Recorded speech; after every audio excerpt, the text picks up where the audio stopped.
안녕하세요. 이세영입니다.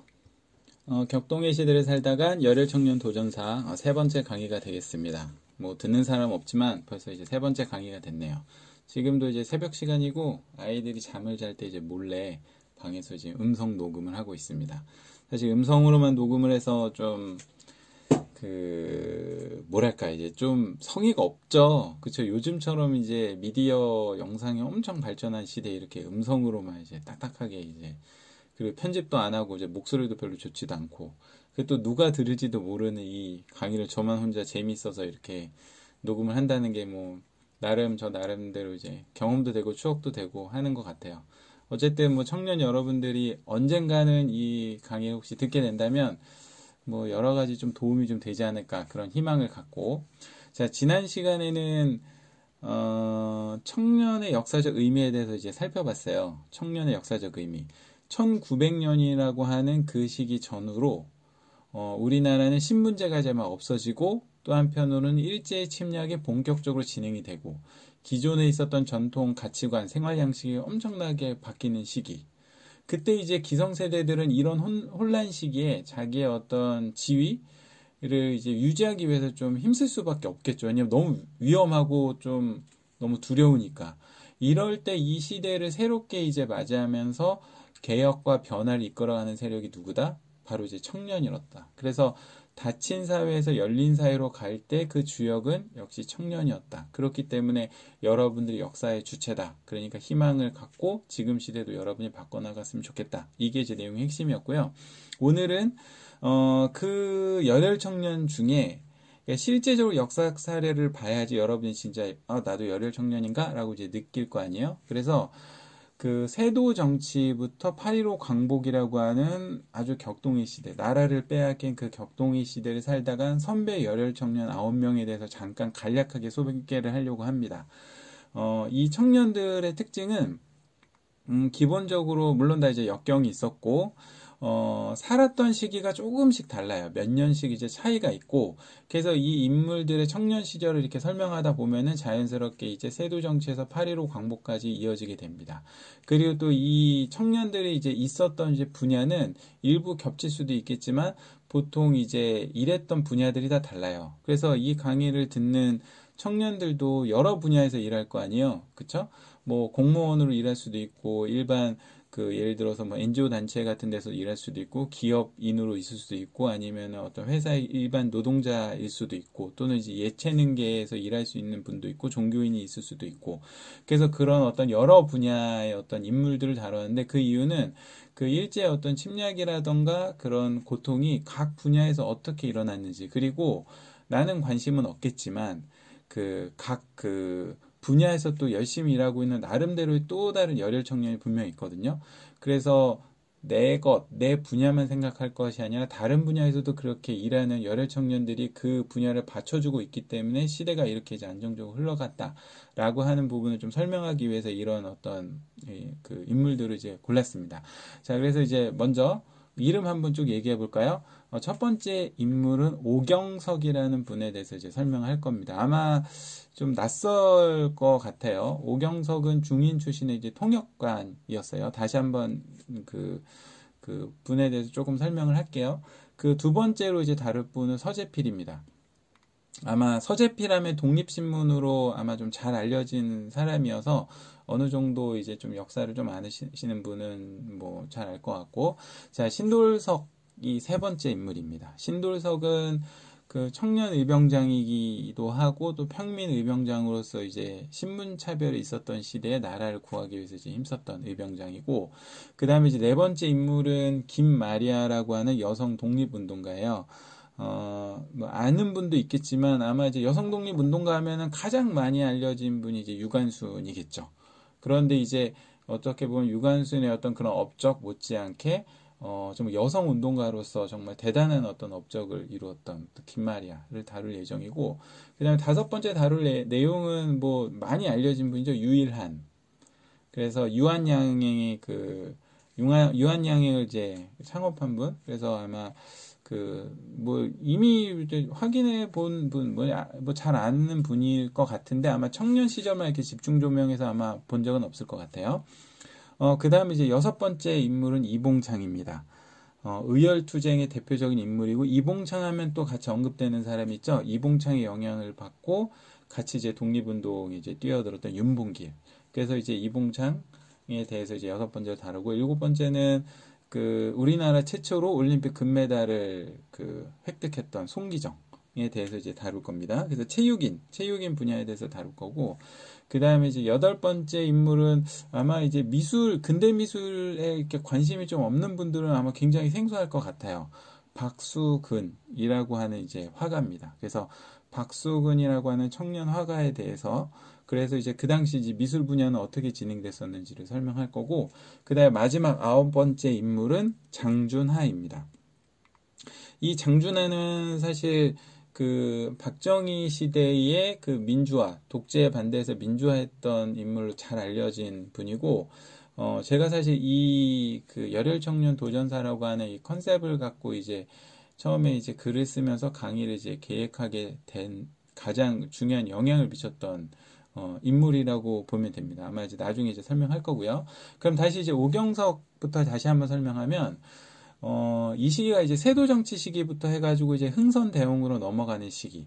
다시 말해서 이제 서양의 침략이 본격적으로 이루어지고, 일본이 이제 우리나라한테 개항을 이제 막 요구하는 그런 되게 그 혼란한 시기거든요. 그래서 시대가 굉장히 급박하게 변하는 그 시기에 당시에 이제 중인 출신으로서, 그러니까 양반이 아니라 양반보다 급이 낮은 중인 출신의 통역관으로서 중국으로 가면서 해외의 상황을 직접 보고 겪었던 사람, 그게 오경석이에요. 그래서 격동의 시대 이제 바꾸려고 우리나라 최초로 개화 사상을 이제 시작한 인물이라고 이제 보면 되겠죠. 그래서 어떻게 개화 사상을 이제 펼쳐 나갔는지 그 과정을 이제 설명할 거예요. 그리고 또 한편으로 시대 상황으로는 서양 과연 기술적으로 얼마나 발전했길래 이렇게 이제 아시아를 이렇게 침략해 오는지에 대해서, 그래서 그 당시 이제 아시아 상황과 서양의 어떤 기술 격차가 어느 정도 컸는지도 좀 집중 조명을 할 예정이고요.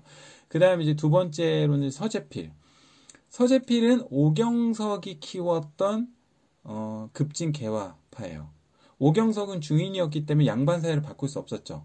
그래서 이제 오경석 세력이 이제 생각했던 게 뭐냐면, 양반 자제들, 젊은 자제를 불러서 얘네들 개화 세력을 만들자 해서 그 중에 한 명이 이제 서재필이 됩니다. 그래서 서재필 중심으로 그 여러 이제 급진 개화 세력이 만들어서 세상을 바꾸자고 시작한 게 그 유명한 이제 갑신정변이 되죠. 그런데 정변이란 말에서도 알 수 있듯이 이건 실패했기 때문에 반역죄인이 돼서 모든 것을 다 잃고 미국으로 망명하고 국적도 바꾸고 미국인이 완전 됩니다. 근데 이 사람이 다시 돌아와서 우리나라를 바꾸기 위해서 노력을 해요. 그렇게 해서 만들어진 게 이제 독립신문, 독립협회가 되는데, 당시에 이제 서재필이 그렇게 할 수밖에 없었던, 갑신정변을 일으키고 또 다시 돌아올 수밖에 없었던 당시의 어떤 조선 정부의 어떤 내부의 상황이 어느 정도였는지, 또 어느 정도 부패했는지를 아마 이제 시대 상황에서 좀 이제 조명할 예정이고, 세 번째 인물은 신돌석인데, 신돌석은 아까 얘기했듯이 평민의병장이잖아요. 조선시대의 의병은 이제 정부한테 인정을 받지 못하는 군대예요. 그래서 의병은 아무 때나 일어날 수 있는 게 아니라 국가의 위기 상황만 할 수 있어요. 그렇기 때문에 만약에 의병이라고 나오지만 국가에서 인정하지 않으면 바로 범죄자가 돼요. 그래서 이 시기는 일본에 의해서 정부가 이제 장악되는 과정이기 때문에 신돌석은 의병이라고 하지만 정부에 의해서는 범죄자로 규정이 돼요. 근데 거기에다가 당시에 그렇게 의병을 끌 수 있는 사람은 이게 신분제도였기 때문에 당연히 누가 될 수밖에 없을까요? 당연히 양반이겠죠. 그래서 양반만 의병장이 거의 되고 인정이 될 수 있는 시기에 평민의병장이 등장을 해서 이제 나라를 구하기 위해서 힘쓰는데, 양반들한테도 차별을 받고 그 다음에 정부로부터 범죄자로도 차별을 받고, 그렇지만 자기 신념을 굽히지 않고 살았던 어떤 그 의병장의 모습을 좀 다룰 예정이고요. 이 시기에 이제 의병 탄압을 이제 일본이 어떤 식으로 했는지, 그리고 우리나라 곳곳에 이제 친일 세력들을 만들어서 밀정이라든가 이런 걸 만들어서 어떻게 의병들을 탄압했는지 시대 상황에서 좀 조명할 예정입니다. 네 번째 인물은 김마리아예요. 이 일제시대라고 하는 거는 조선시대의 연장선이기 때문에 여성들의 차별이 아직도 심했어요. 여성들을 보는 눈. 근데 그 여성들의 지위를 바꾸려고 노력했던 분들이 누구냐면 바로 이제 해외 유학을 갔다 와서 신지식인이라고 인정을 받았던 신여성들이 되겠죠. 그래서 김마리아가 이제 그런 사람인데, 사실 이 당시에는 대학을 가는 것도 쉽지 않았지만 유학 가는 건 더더욱 어렵거든요. 거기에다가 여자가 갔다는 거는 상당한 사회적 지위를 얻는 건데, 그런 모든 지위를 포기하고 온전히 독립운동에 이제 일단 몸을 던집니다. 그런데 여기서 이제 이 김마리아 상황에서는 좀 집중적으로 볼 얘기는 이제 바로 배신자 문제인데, 독립운동 단체를 만들지만 그 내부 배신자에 의해서 김마리아는 잡혀서 거의 이제 생명의 위협을 느낄 정도의 어떤 고문을 당하고 그 병을 얻거든요. 이런 고통, 여자의 몸을 이런 고통을 겪었음에도 불구하고 다시 도전하는 어떤 청년의 모습을 이제 조명할 예정이고요. 다섯 번째 이제 유이라는 여러분 잘 아는 정말 성공한 기업가예요. 그래서 사실 지금 모든 기업가들이 유이란처럼 만약에 본을 보인다고 하면 이 사회에 대한 어떤 신뢰도가 상당히 올라가지 않을까.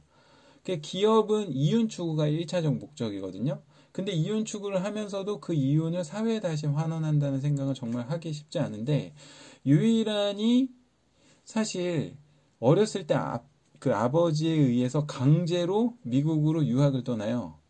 어렸을 때. 그러니까 아무것도 갖지 않은 상황에서. 그래서 밑바닥에서부터 시작해서 미국에서 이제 성공하거든요. 기업가로 엄청 성공해서 그냥 있어도 계속 나갈 수 있을 정도로. 그래서 우리에게는 유한양이 유명하지만, 유이라는 미국에서 지금 현재까지도 운영되고 있는 식품 기업을 이제 만들어서 완전 성공 가도를 달리고 있는데, 우리나라의 안타까운 모습을 보고 모든 것을 다 투자하고 일제강점기에 우리나라에 들어와서 기업을 만들면서 이제 민족운동을 시작을 하는 거죠. 그래서 어떻게 이런 도전을 과연 할 수 있었을까? 청년의 시대를 좀 집중 좀 할 거고요. 여섯 번째는 이제 이봉창입니다. 이봉창은 분야가 지금 노동자예요. 오경석은 중인 출신 통역관이니까 분야는 외교관 통역사라고 하고, 서재필은 여러 분야가 있겠지만 그중에 독립신문 중심의 언론인 분야를 다루고, 신도석은 아까 의병장이라고 했으니까 의병, 그리고 이제 김마리아는 교사, 교육자, 교육 분야로서 좀 다루고, 유일한 이제 기업가로 얘기했죠. 이봉창은 노동자. 그러니까 이제 학교도 이제 잘 나오지 못하고 생존을 위해서, 이제 생계를 위해서 이제 직업을 찾아가지고 이제 하층에서 이제 일을 하면서 이제 살았던 그냥 보통 사람이에요. 그래서 이봉창은 어떤 민족차별을 겪으면서 어떻게 보면 불만을 갖기보다는 일제시대니까 어쩔 수 없어 이런 생각을 가지고 오히려 일본에 건너가서 일본인이 되려고 했던 청년 노동자예요. 근데 그분이 어떻게 의열투쟁으로 이제 목숨을 내놓게 됐는지. 그래서 이제 이봉창 시기의 어떤 시대 상황으로는 당시 의열투쟁이라고 하는 목숨을 내놓고 독립운동을 했던 분들의 어떤 내용도 좀 다루면서, 한편으로는 이 사람들의 정반대편에 있었던 밀정, 그래서 민족을 어떻게 배신하고 그 현황이 어떻게 진행되는지 그 밀정에 대해서 조금 이제 다룰 예정이고요. 그 다음에 이제 일곱 번째, 이제 송기정입니다. 송기정이 했던 말 중에 유명한 말이 뭐냐면, 자기의 첫 번째 싸움 대상은 가난이었다, 이렇게 얘기하거든요. 다른 분야하고 다르게 체육 분야는 청년 시기에만 영광을 얻을 수가 있어요. 신체적 조건 때문에. 그렇잖아요? 그래서 다른 분야들은 청년의 시기에 이렇게 성공했다고 얘기하기 어렵겠지만, 송기정 같은 이제 체육 분야는 청년 시기에. 그래서 이 송기정이 가난과 싸우면서 이겼던 어떤 청년 시절의 어떤 분투도 중요한데, 그것보다도 이제 체육이라고 하는 스포츠라고 하는 게 어떻게 민족 단합에 영향을 미쳤는지, 그리고 당시 올림픽이 과연 정치적으로 어떻게 활용됐는지, 그런 시대적인 상황도 이제 같이 볼 거고, 송기정이 젊은 시기에 우리는 금메달만 딴 거 생각하잖아요. 그런데 이제 금메달 딴 그 상황에서 송기정이 자기가 받아야 될 어떤 영광을, 민족의 고통을 생각하면서 모두 이제 포기하고 내려놓는 어떤 그런 모습들. 그래서 어떤 운동하는 어떤 체육인의 어떤 그런 고뇌? 이런 것들 좀 중심적으로 좀 볼 예정이고요. 그 다음에 이제 여덟 번째 이제 박수근은 당시 이제 이 미술 분야의 어떤 특징을 좀 설명하려고 해요. 그래서 일본에 건너가서 해외 유학을 가져온 사람들이 권위자가 돼서 어떻게 보면 폐쇄적인, 어떻게 보면 성공 분야, 그러니까 폐쇄적인, 그러니까 성공을 하려면 그 권위자를 통해서만 이제 성공할 수 있는 굉장히 그 폐쇄적인 어떤 그 분위기를 갖고 있는 게 당시 이제 미술계였는데 지금도 사실 그럴 수 있겠죠. 왜냐하면 우리가 쉽게 미술이 어느 부분이 되게 뛰어나다 좋다 이렇게 볼 수 있는 눈이 대중들이 갖기는 어렵잖아요. 체육은 쉽지만. 그래서 이제 이 교육을 받지 못하고 만약에 어떤 그 유명한 화가 밑에서 배우지 못했다면 그래서 이제 인맥이라던가 학력이 부족한 사람들은 사실 이 미술계에서 성공하기 굉장히 어려워요. 그래서 정규교육을 받지 못하고 가난 때문에 정규교육을 받지 못했지만 이 시대에 견디면서 자기 꿈을 지키고 그래서 나중에 이제 죽은 이후에 우리나라에서 가장 사랑받는 어떤 화가 중에 한 명이라는 어떤 칭송. 그래서 가장 비싼 작품을 팔았다라고 이제 인정받는 사람의 어떤 반열에 이제 오를 수 있었던 어떤 그런 청년 화가. 그래서 박수근에 대해서 한번 좀 조명할 예정이고요. 마지막은 이제 장준하. 이 사람은 신학생이었고 그러니까 목회자가 되길 희망했던 사람인데 일제시대라는 어떤 암울한 시기에 자기 어떤 사회적 책임을 이제 느끼고 그래서 어떤 종교인의 어떤 그 신분을 버리고 학도병에 지원을 해서 일본 군대를 탈출해서 독립운동을 위해서 대한민국 임시정부를 직접 찾아간 사람이에요. 그 거리가 무려 6,000리예요. 2,000km가 넘는 그 거리를 일본의 추격과 그 다음에 중국군의 어떤 그 내전 상황을 다 거치면서 목숨의 위협을 느끼면서 걸어갔던 어떤 그 청년의 도전. 그 부분을 좀 집중 조명할 예정입니다. 그래서 이 9명의 어떤 그 선배 열혈 청년들의 이 역경을 극복하는 과정을 여러분이 한번 듣다 보면 와 나는 그래 나도 좀 불평을 했지만 그래 이 정도는 더 견딜 수 있지 않을까? 내가 조금 더 도전해야 되지 않을까? 이런 어떤 희망을 갖게 되지 않을까? 이렇게 생각합니다. 그래서 오늘 강의는 일단 여기서 마치고요. 다음 강의는 바로 이제 그 오경석부터 바로 이제 설명하기보다는 우리가 이제 그 역사 인물을 조금 더 자세하게 좀 이렇게 와닿게 그 내 관점으로 이제 이해하기 위해서 그 역사를 읽는 방법에 대해서 먼저 좀 설명하려고 해요. 왜냐하면 제가 그냥 뭐 말하면 여러분 그런가 보다 그냥 끄덕끄덕 하는데 그런 게 아니라 우리가 이제 청년으로서 열혈 청년으로서 우리 역사를 받아들일 때는 그게 과연 옳은지를 이제 생각을 해야 되는 거거든요. 그래서 생각하면 역사를 읽는 거. 그 역사 중에는 왜곡이 많고 조작이 굉장히 많아요.